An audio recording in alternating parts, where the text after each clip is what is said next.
अगर सब कुछ सही रहा तो इस साल ही हमें 2 इंडियंस के द्वारा बनाया गया सर्च इंजन नीवा देखने को मिलेगा जो गूगल को टक्कर देगा। बड़ा कमाल की बात है कि दोनों ही इंडियंस गूगल के शुरुआती एम्प्लॉय रह चुके हैं जो अब एक्स हो चुके हैं। आईआईटी मुंबई से pass out Sridhar Ramaswamy YouTube monetization के वाइस प्रेसिडेंट रह चुके हैं, जहां पर उन्होंने करीबन 15 सालों तक गूगल के $115 बिलियन एडवर्टाइजिंग आर्म को संभाला। वे कहते हैं कि गूगल में रहते हुए गूगल की ग्रोथ को जारी रखने के लिए रिलेंटलेस प्रेशर होता है, जिसका खामियाजा यूजर को भुगतना पड़ता है क्योंकि यूजफुल इंफॉर्मेशन को डाउन कर दिया जाता है और ताकि ज़्यादा से ज़्यादा ऊपर में एड को दिखाया जा सके।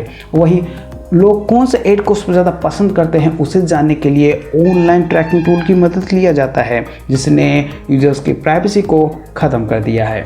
ये सेवेज लेवल आयरॉनिक है कि 1998 में जब गूगल फाउंडर लैरी पेज और सर्जी ब्रिन स्टैनफोर्ड यूनिवर्सिटी के डॉक्टरल स्टूडेंट थे, तो उन्होंने अपने रिसर्च पेपर में कहा था कि एडवर्टाइजिंग इनकम अमूमन पुअर सर्च रिजल्ट को दिखाता है। लेकिन अभी ये दोनों क्या कर रहे हैं? नवंबर 2017 को इस टेक्नोलॉजी के द्वारा पहली बार नैतिकता की लाइन को पार करते हुए पूरी दुनिया ने देखा, जब सेमी न्यूड माइनर गर्ल की वीडियो पर डोचे, अमेजन, ईबे और एडिडास के एड को देखा गया। इसे टेक्नोलॉजी द्वारा ऑटोमेटिकली सर्व किया गया था, जिसे रामास्वामी की टीम मैनेज कर रही थी। इसके बाद एक ग्लोबली खबर बहुत छाई रही और बहुत किरकिरी भी हुई। तब रामास्वामी ने डिसाइड किया कि उन्हें अपनी लाइफ में कुछ अलग करना है और उन्हें रियलाइज हुआ कि एड सपोर्टेड सिस्टम में बहुत सारी खामियां हैं, जिसके करीबन 2 सालों बाद उन्होंने गूगल को बाय बाय कर दिया और गूगल के ही एक्स एम्प्लॉय विवेक रघुनाथन के साथ नीवा सर्च इंजन पर काम करने लगे। आईआईटी चेन्नई से पास आउट विवेक गूगल में फॉर्मर वाइस प्रेसिडेंट की भी भूमिका निभा चुके हैं, जहां पर उन्होंने करीबन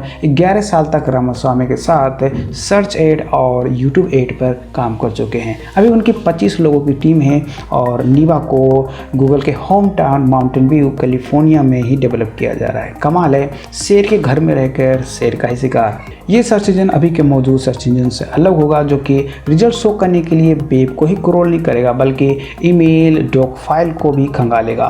वहीं ये ना तो यूजर के डाटा को कलेक्ट करेगा, ना ही उनसे ये प्रॉफिट कमाएगा, ऐसा कहना है रामास्वामी का। इसलिए इस सर्च इंजन को सब्सक्रिप्शन बेस पर लाया जाएगा, जिसकी सब्सक्रिप्शन फीस $10 से कम होगा और जैसे जैसे यूजर बेस बढ़ेगा इस फीस को कम कर दिया जाएगा। लेकिन नीवा के लिए सबसे बड़ी अभी चुनौती है कि सर्च के लिए कौन पे करता है। पर अब लोगों में धीरे धीरे समझ आने लगे कि जो वो गूगल और फेसबुक से फ्री सर्विस लेते हैं उसके बदले में अपनी डाटा से कीमत चुकाते हैं। इसलिए अब लोग तेज़ी से प्राइवेसी प्रोटेक्टेड प्रोडक्ट की तरफ भाग रहे हैं, जिसका ताज़ा उदाहरण है सिग्नल ऐप। इसलिए अब धीरे धीरे ही सही नीवा के लिए अपॉर्चुनिटी बन रही है और वही नीवा पहले साल कम्प्लीटली फ्री हो सकती है। वहीं एक वेब मास्टर को इस सर्च इंजन को लेकर ज़्यादा कुछ करने की ज़रूरत नहीं पड़ेगी, क्योंकि इसका web ranking is powered by Microsoft Bing. Tweet के बाद यूट्यूब बेहद जल्द क्लिप फीचर लाने वाला है। इस फीचर की मदद से आप यूट्यूब वीडियो के किसी भी पार्ट को 5 से 7 सेकेंड में कट कर शेयर कर सकते हैं। बट एक्चुअली वीडियो कट नहीं होती, आप जो टाइम पीरियड चुनते हैं वो टाइमलाइन पर 2 पॉइंट के रूप में अंकित हो जाता है और केवल वही पार्ट प्ले होता है। ये फीचर वीडियो के किसी विशेष बात को पॉइंट आउट करने के लिए बेहद शानदार है। अभी इसकी केवल टेस्टिंग चल रहा है, जिसे केवल इस वीडियो में ही एनेबल किया गया है। वर्डप्रेस 5.7 में तो jQuery का लेटेस्ट वर्जन तो मिलने वाला ही है। साथ ही साथ WP एडमिन एरिया में भी कलर चेंज देखने को मिलेगा, जो ज़्यादा कॉन्ट्रास्ट वाला होगा, जिससे कि WP एडमिन एरिया का text more easier to readable होगा। अगर आप अभी भी कोर वेब वाइटल को लेकर सीरियस नहीं हैं, सो रहे हैं, तो ये न्यूज़ आपके लिए है। मई महीने में लॉन्च होने जा रहा कोर वेब वाइटल को लेकर जॉन मुलर ने क्लियर किया है कि अगर आपको रैंकिंग पाना है या फिर रैंकिंग में बने रहना है तो कोर वेब वाइटल की मिनिमम रिक्वायरमेंट पास करना ही पड़ेगा, जो कि LCP के लिए 2.5 सेकेंड है, FID के लिए 100 मिली सेकेंड्स और CLS के लिए 0.1 है। वहीं जो ब्लॉग कोर वेब वाइटल को पास कर लेता है उसे SRP में AMP की तरह बेच दिया जाएगा। सो अगर आपको अपना ब्लॉग बचाना है तो कोर वेब वाइटल ऑप्टिमाइजेशन करना ही पड़ेगा। इसके लिए आप ये वीडियो चेकआउट कर सकते हैं। जॉन मुलर ने कंफर्म किया कि duplicate content negative ranking factor नहीं है। सरप्राइज, मूलर ने कहा कि एक सर्टेन अमाउंट ऑफ कंटेंट अगर मल्टीपल पेजेस पे है तो गूगल रैंकिंग डाउन नहीं करेगा। जैसे कि कोई रिटेलर मल्टीपल प्लेटफॉर्म पर अपना प्रोडक्ट सेल करता है तो उसका प्रोडक्ट डिस्क्रिप्शन सब जगह एक जैसा ही होगा, जिसे गूगल एल्गो अच्छे से समझ लेता है। यहाँ पर जॉन मूलर ने सर्टेन अमाउंट ऑफ कंटेंट पर जोर दिया है, ना कि होल पेज डुप्लिसिटी पर। अगर आप होल पेज कॉपी करते हैं तो गूगल आपको देख लेगा। वहीं गूगल वेबसाइट के फूटर कंटेंट को डुप्लीकेट मानता है, लेकिन उस पर एक्शन नहीं लेता है, क्योंकि फूटर कंटेंट सेम होना बेहद कॉमन सा है, जिसका मेन कंटेंट पर कोई इम्पैक्ट नहीं पड़ता है। और एक सवाल के जवाब में मूलर ने कहा कि अगर सेम कंटेंट डिफरेंट फॉर्मेट में है तो उसे कॉपी नहीं माना जाएगा। जैसे कि आप टेक्स्ट पोस्ट की डिटो वीडियो बना देते हैं तो उसे कॉपी नहीं माना जाएगा।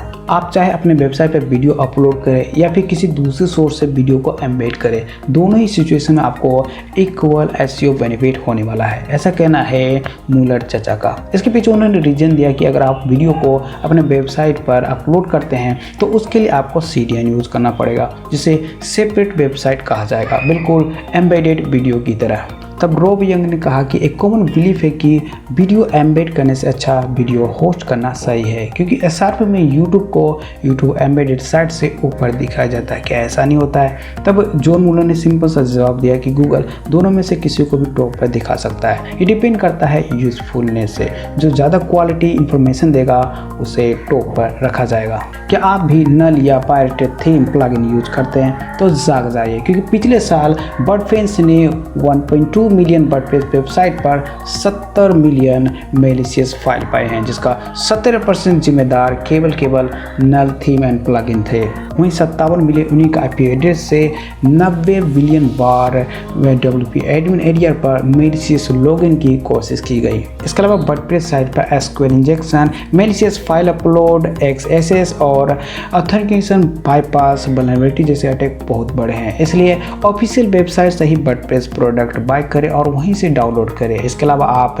वर्डफेंस जैसे सिक्योरिटी प्लगइन इंस्टॉल करके रख सकते हैं। ऑस्ट्रेलिया में न्यूज़ बार्गेनिंग कोड के बाद गूगल ने ऑलरेडी अपनी सर्च इंजन सर्विस को ड्रॉप डाउन करने की धमकी दे चुका है, जिसका फायदा उठाने की कोशिश computer search engine Microsoft Bing के द्वारा शुरू हो चुकी है। रविवार को माइक्रोसॉफ्ट CEO सत्या नडेला ने ऑस्ट्रेलिया के PM स्कॉट मॉरिसन के साथ मुलाकात की, जिसके बाद PM मॉरिसन ने कहा कि माइक्रोसॉफ्ट प्रीटी कॉन्फिडेंट दिख रहा है। अगर गूगल पे टू मीडिया को लेकर अपनी सर्विस को पुल ऑफ करता है तो बिंग उस गैप को फिल करने के लिए बिल्कुल तैयार है। लेकिन क्या बिंग मीडिया को पे करेगा? अभी इसका आंसर फ्यूचर में छुपा है। वहीं इस लॉ को लेकर फेसबुक बड़ा सीरियस है, इसलिए उसने ऑस्ट्रेलियन गवर्नमेंट से मीटिंग करने की रिक्वेस्ट की है। ऐसा लगता है कि आने वाले दिनों में इंटरनेट की दुनिया में कुछ बड़ा होने वाला है, क्योंकि कोई भी पार्टी झुकने को तैयार नहीं है। अगर आप मोबाइल वर्जन पर टेम्पररी पॉपअप डिस्प्ले करते हैं तो गूगल आपको पेनलाइज नहीं करेगा।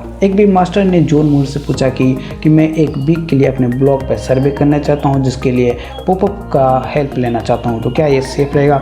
तो मूलर का जवाब हाँ था। इसके पीछे उन्होंने क्लैरिफिकेशन दिया कि गूगल बोट पहली बार आपकी वेबसाइट पर आएगा तो पॉपअप को देखेगा तो उसे रिकॉर्ड करेगा, वहीं दूसरी बार आएगा तो अगर वो पॉपअप नहीं देखता तो गूगल मूव ऑन हो जाएगा। इसके अलावा मूलर ने चेताया कि अगर प्रॉपर कंटेंट के बिना पॉपअप दिखाते हैं तो आपकी रैंकिंग को डीवैल्यू किया जा सकता है। Twitter miss information misleading tweet से निपटने के लिए बर्डवॉच नाम से वॉलंटियरिंग प्रोग्राम लाने की तैयारी में है, जिसका पायलट वर्जन USA में लॉन्च कर चुका है। इस प्रोग्राम के तहत ट्विटर यूजर अगर कोई मिस इन्फॉर्मेशन ट्वीट पाता है तो उसके खिलाफ नोट के रूप में कंप्लेन कर सकता है, कॉन्टेक्स्ट लिख सकता है, जिसे वो बर्डवॉच पेज पर देख सकता है। अगर ये प्रोग्राम इंडिया में आया तो सबसे पहले पॉलिटिक्स IT सेल्स के बंदे बेरोजगार हो जाएंगे। वर्डप्रेस इमेज ऑप्टिमाइजेशन में झंडा गाड़ने के बाद शॉर्ट पिक्सल ने मोबाइल के लिए भी एंड्रॉइड ऐप लॉन्च कर दिया है। आप इस ऐप की मदद से अपने मोबाइल इमेजेस को भी ऑप्टिमाइज कर सकते हैं, जिससे कि वो कम स्पेस लेगा। ये ऐप खास तौर पर बिगिनर फोटोग्राफर और फोटोग्राफी ब्लॉगर के लिए शानदार साबित हो सकता है, और साथ ही उनके लिए भी जो 2.5 किलो की मेकअप करने के बाद हेवी सेल्फी लेती हैं। So start testing now. तो ब्लॉगर आर्मी इसी न्यूज़ के साथ एपिसोड को वाइंड अप करते हैं और मिलेंगे नेक्स्ट शो में गूगल SEO के सारे कंटेनर्स की लेटेस्ट अपडेट के साथ। तो ये वीडियो आपको कैसा लगा कमेंट बॉक्स में जरूर बताएं। साथ आप इस वीडियो को अपने साथी ब्लॉगर के साथ शेयर करना ना भूलें, क्योंकि उन्हें भी इस तरह की न्यूज़ की बहुत ज़रूरत है। So now thank you for watching this video. See you again.